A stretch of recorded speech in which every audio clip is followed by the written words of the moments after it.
اس سے پہلے سورہ آل عمران کی اس آیت کا خلاصہ پیش کیا گیا جس آیت کریمہ میں اللہ تبارک و تعالیٰ نے دنیا کی بہت ساری چیزوں کے تعلق سے ارشاد فرمایا کہ ان کی محبت انسان کے لیے سوار دی گئی ہے، جیسے عورتوں کی محبت، بچوں کی محبت، سونے چاندی اور نشان زدہ گھوڑوں اور سواری، اور اس کے علاوہ کھیتی باڑی کی اللہ تبارک و تعالیٰ نے محبت انسان کے دل میں ڈال دی۔ اور اس کے بعد اس سے بہتر کیا ہے، تو اس کے بہتر کے تعلق سے آج کی آیت کریمہ میں اللہ تعالیٰ نے ارشاد فرمایا۔ چنانچہ اللہ تبارک و تعالیٰ اپنے محبوب صلی اللہ علیہ وسلم سے ارشاد فرماتا ہے، اے محبوب آپ کہہ دو کیا میں تم کو اس سے بہتر چیز نہ بتا دوں جس کے تعلق سے تم جو ہے خوشیاں اختیار کرو اور خوشی مناؤ، اور وہ بہتر چیز ان لوگوں کے لیے ہے جو تقوی اختیار کرے، پرہیزگاری اختیار کرے، تو ان کو آخرت میں بہت ساری چیزیں ملتی ہیں۔ ان میں سے سب سے اہم چیز یہ کہ اللہ تبارک و تعالیٰ جنت میں جہاں چاہے ان کو ٹھکانہ عطا فرماتا ہے اور جنت کی نعمتوں سے مالا مال فرماتا ہے، اور جنت میں اللہ تبارک و تعالیٰ نے اس کے لیے پاکیزہ بیویوں کا انتظام کر رکھا ہے۔ اس کے علاوہ اللہ تبارک و تعالیٰ نے ہر قسم کے مشروبات کا انتظام، ہر قسم کے مطعومات کا انتظام اللہ تبارک و تعالیٰ نے اس کے واسطے جنت میں کر رکھا ہے۔ چنانچہ اللہ تبارک و تعالیٰ ارشاد فرماتا ہے، قل اونبئکم بما بخیر من ذالکم، اے محبوب آپ کہہ دو، اور یہ اللہ تبارک و تعالیٰ اپنے محبوب سے کہلواتا ہے، کیونکہ آدمی جب کسی کی آواز کو پسند کرتا ہے تو فرمائش کرتا ہے کہ آپ کہہ دو، آپ بول دو۔ جیسے کوئی آدمی کسی نعت خواں کی آواز کو پسند کرتا ہے تو اس سے فرمائش کرتا ہے کہ ایک کلام ہو جائے، ایک شعر ہو جائے، تاکہ اس کی آواز پسند آتی ہے۔ ایسے ہی جب آدمی کسی کے بیان کو پسند کرتا ہے تو بولتا ہے تھوڑی سی گفتگو ہو جائے۔ تو اللہ تبارک و تعالیٰ اپنے محبوب صلی اللہ علیہ وسلم کے انداز کلام اور انداز تخاطب کو خوب پسند فرماتا ہے، اور اللہ تبارک و تعالیٰ اپنے محبوب کو بھی خوب پسند کرتا ہے۔ اس لیے اللہ تعالیٰ ارشاد فرماتا ہے، قل اے محبوب کہہ دو، اونبئکم بخیر من ذالک، کیا میں تم کو اس سے بہتر کے بارے میں نہ بتا دوں؟ بہتر بھی کس کے لیے ہے؟ للذین اتقوا عند ربهم جنات تجری من تحتها الانہار خالدین فیہا، ان لوگوں کے لیے ہے جو تقوی اختیار کرے۔ اور تقوی میں 7 باتیں آتی ہیں، جو آدمی ان 7 باتوں سے بچتا ہے تو اللہ تبارک و تعالیٰ اس کے اندر تقوی پیدا فرماتا ہے۔ کفر سے بچتا ہو، شرک سے بچتا ہو، اور ایسے ہی گناہ کبیرہ اور صغیرہ سے بچتا ہو، خواہشات اور اس کے ساتھ ساتھ لغزشات سے بچتا ہو، شبہات سے بچتا ہو۔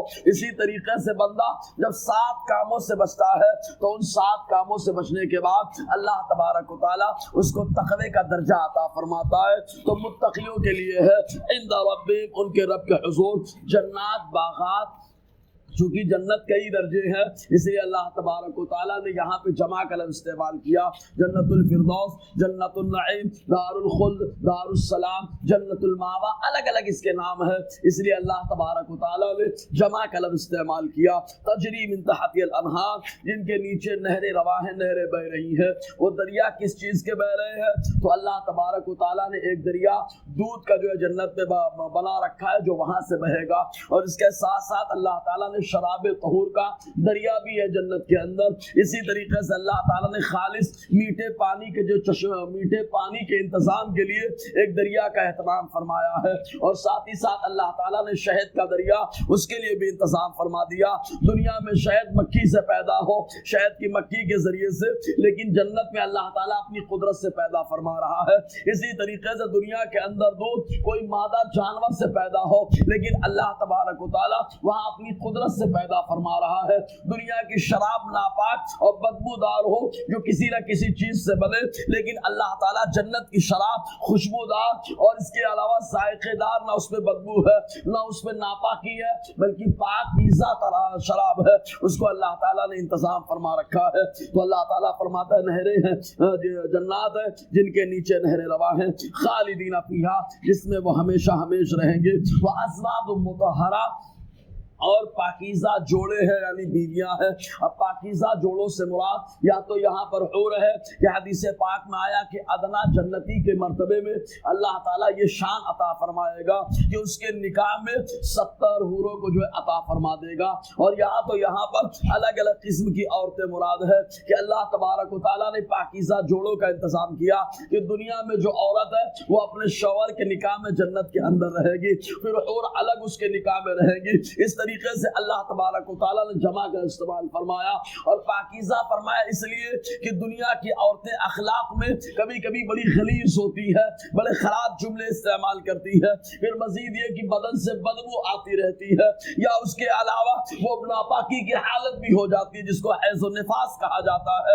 اس کے علاوہ اور بہت ساری خامیاں آتی ہیں، لیکن اللہ تعالیٰ فرماتا ہے جو جنت میں بیویاں ہوں گی وہ پاکیزہ ہوں گی۔ اب ایک یہاں پر سوال ضرور پیدا ہوتا ہے، آیا اللہ تبارک و تعالیٰ اگر کسی عورت کی چند شادیاں ہو جائے تو وہ بیوی کس کے نکاح میں رہے گی؟ تو وہ بیوی اپنے آخری شوہر کے نکاح میں رہے گی۔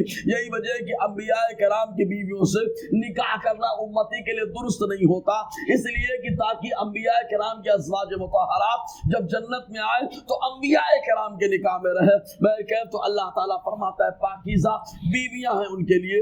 اب یہاں پر غیر کی طرف سے ایک اعتراض ضرور ہوتا ہے کہ یہ کیا معاملہ ہے، جنت میں ان کی دعوت دی جا رہی ہے، کیا وہ کوئی غلط جگہ ہے جہاں پہ عورتوں کی لالچ دی جاتی ہے؟ تو ان سے کہا جائے پیارے یہ بیویوں کی بات ہو رہی ہے، اجنبی عورتوں کی بات نہیں ہو رہی۔ وہاں پر جتنی بیویاں ہوں گی سب نکاح کے بعد آدمی ان سے جو ہے مستفیض ہوگا، فائدہ اٹھائے گا، نہ کہ بغیر نکاح کے فائدہ اٹھائے گا۔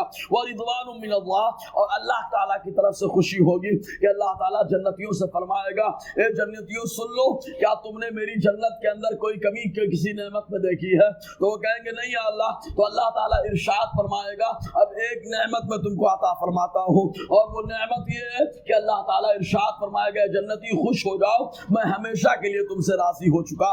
تو اسی کو رضوان من اللہ، اللہ تبارک و تعالیٰ کی طرف سے خوشی، واللہ بصیر بالعباد، اور اللہ تبارک و تعالیٰ اپنے بندے کو خوب دیکھ رہا ہے۔ انشاءاللہ آگے اور گفتگو رہے گی۔ اللہ تعالیٰ ہم سب کو فیضان قرآن برکات قرآن سے مالا مال فرمائے۔